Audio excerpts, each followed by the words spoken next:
დღეს დიდგორის ველზე დიდგორობას აღნიშნავენ ტრადიცია არც წელს დარღვეულა დიდგორის მოსახლეობამ სახალხო დღესასწაული ამჯერადაც 20 მაისზე იმა.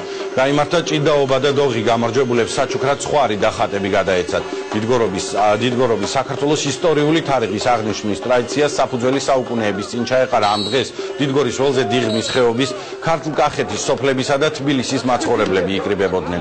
დღევანდელ ღონისძიებას დიდგორის ველზე თბილისის მერის წარმომადგენლებიც დაესწრნენ. ეს არის დღესასწაული, როცა არის ძალიან ბევრი სპორტული ღონისძიება, კულტურული ღონისძიებები ჩატარდება და გამოვლდება ჩემპიონი ჭიდაობაში, დოღში, გვექნება საშუალება ადგილობრივ ფოლკლორულ ანსამბლებს მოვუსმინოთ. ყველას ვილოცავ დიდგორობას და მრავალ დიდგორობას დავესწროთ ყველანი ერთად. ბედნიერება უკვე მეორჯერ დავესწრო დიდგორობის ხალხო დღესასწაულს.